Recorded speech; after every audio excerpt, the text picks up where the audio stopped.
4 साल से सैफरॉन राजेश सिंह नाम का व्यक्ति मेरे नाम को बदनाम करने के लिए अभद्र टिप्पणियां कर रहा था अपने फेसबुक पेज पे, जिसपे उसके 5000 फ्रेंड्स हैं। लगातार शॉर्ट फॉर्म में रोकूजा लिख के मेरे बारे में, मेरे पति के बारे में, मेरे पिताजी के बारे में, मेरे घर वालों के बारे में अभद्र टिप्पणियां कर रहा था। लेकिन पिछले 2 दिन पहले उसने मेरा नाम पूरा लिख के रोशनी कुशल जायसवाल को प्रेग्नेंट करना पड़ेगा, उसके साथ बलात्कार करना पड़ेगा, तब जाके उसका मुंह बंद होगा। मेरा मुंह बंद करने के लिए उसने मुझे प्रेग्नेंट करने की धमकी दी, जिसके खिलाफ मैंने डीएम और कमिश्नर सर के खिलाफ के ऑफिस में एप्लीकेशन लिखा और आज अपने बहनों के साथ, अपनी चाची मामी के साथ, अपने भाइयों के साथ उसके घर पे पहुंच के उसकी माँ, उसकी बेटी जो कि 16 साल की बेटी है, उसको बताने पहुंची कि उसका बाप, उसका पति किस तरह से दूसरी महिलाओं के साथ बलात्कार करने की धमकी दे रहा है। मैं अकेले घर से बाहर निकलती हूँ अपने बेटे को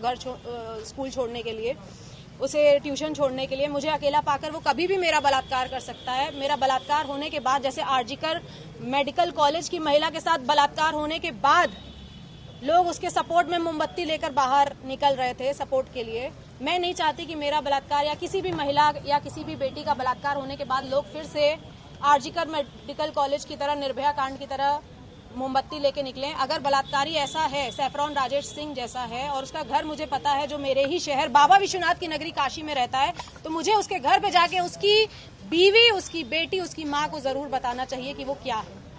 तो मैं उसके घर गई और उसके घर पे उसकी माँ, बहन, बेटी को जब मैं बताने लगी तो उन लोगों ने अपने घर के बाहर कुर्सियां फेंकी, हम लोगों के साथ हाथापाई करने की कोशिश की, जिसके खिलाफ अभी हम लोग थाना लालपुर पांडेपुर पे आके मुकदमा दर्ज करवा रहे हैं। और मैं आप सभी से रिक्वेस्ट करना चाहती हूँ कि सोशल मीडिया प्लेटफॉर्म पर अगर कोई भी इंसान आपको इस तरह से बलात्कार करने की धमकी दे रहा है और अगर आपको पता है कि उसका नाम और उसका पता क्या है, चुप मत बैठिए।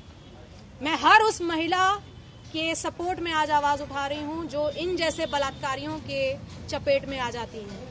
ये कितने महीने से चल रहा है? ये पिछले 4 साल से शॉर्ट फॉर्म में रोकूजा लिख के मेरा नाम खराब कर रहे थे और मेरे घर वालों के खिलाफ अभद्र टिप्पणियां, मुझे कभी भी कुछ भी बोल देना कि मैं अपने घर से पैसा लेके दुबई भागी हूँ या मैं ऐसी हूँ, मैं वैसी हूँ, कुछ लिख रहे थे। शॉर्ट फॉर्म में रोकूजा लिख रहे थे। मैंने कहा कि कुत्ता है, भौंक रहा है।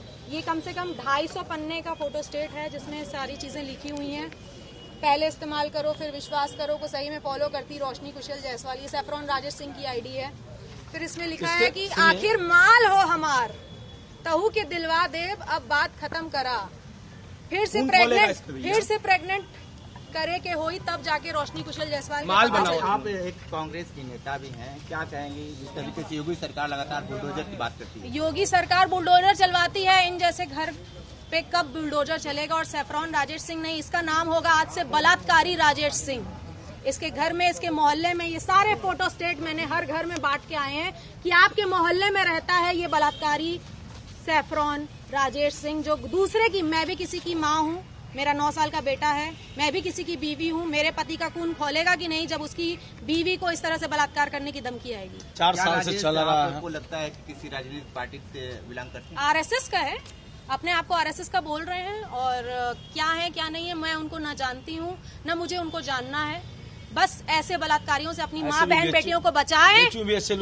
बीएचयू में भी भाजपा के लोग 3 लोग गिरफ्तार हुए थे। हर जहां पे बलात्कार की बात होती है वहां भाजपा और आरएसएस के लोग ही शामिल होते हैं। मैं इसमें अभी कोई पॉलिटिकल बात नहीं करना चाहती हूँ। मैं एक महिला हूँ, मैं हर महिला के लिए आवाज उठा रही हूँ और ऐसे बलात्कारियों से बचें। वो ये जो लिख सकता है, इनके दोस्त अभी बाहर आके कह रहा है कि उसने बलात्कार अभी किया नहीं है, उसने लिखा है। भैया का नाम क्या था जो बोल रहे थे? तो ऐसे दोस्तों को मैं कहना चाहूंगी कि वो दोस्त कह रहे हैं कि अभी वो उसने किया नहीं है बलात्कार, आप उसको बलात्कारी मत बोलिए, उसने सिर्फ लिखा है। तो जो लिख सकता है 5000 लोगों के बीच में मेरे लिए, वो करने में चूकेगा क्या? मुझे अकेला पाके कहीं पे भी, मैं हर वक्त अपने बॉडीगार्ड लेके नहीं घूमती हूँ, हर वक्त मैं अपनी चाची मामी के साथ नहीं घूमती हूँ। मुझे अकेले निकलना पड़ता है अपने बेटे को स्कूल छोड़ने के लिए। मैं उस समय 4 बॉडीगार्ड लेके नहीं निकलती हूँ। तो मेरे साथ कल कुछ हो जाएगा तो ऐसे बलात्कारी राजेश सिंह के खिलाफ उसके दोस्त आएंगे सपोर्ट करने के लिए, ऐसे सपोर्टर। उनकी बीवी भी कह रही हैं लिख दिए तो क्या हो गया? अरे तो 4 साल से चल रहा था। इससे पहले आप अधिकारी पास गई थी शिकायत करने के लिए? अरे ऐसे कुत्ते बहुत आते हैं, मेरे मिलियंस ऑफ फॉलोअर्स हैं जो भौंकते हैं शॉर्ट फॉर्म लिख के, लेकिन जब सामने मेरा पूरा नाम लिख के बलात्कार करने की जब धमकी थी, इसके पहले 2 साल पहले भी मुझे जान से मारने की धमकी आई थी, मैंने कंप्लेन की थी, मुझे इंसाफ मिला था। तो आज एक बार फिर से बलात्कार करने की धमकी आई है। मैं कभी भी अकेले पाके मैं किसी ऐसे बलात्कारी का शिकार ना हो जाऊं, इसलिए मैंने थाना की कार्रवाई करना ज्यादा सही है। क्या बोले उन्होंने बोला है कि साइबर क्राइम है, ये साइबर पे उन्होंने लिखा है और आगे कार्यवाही होगी।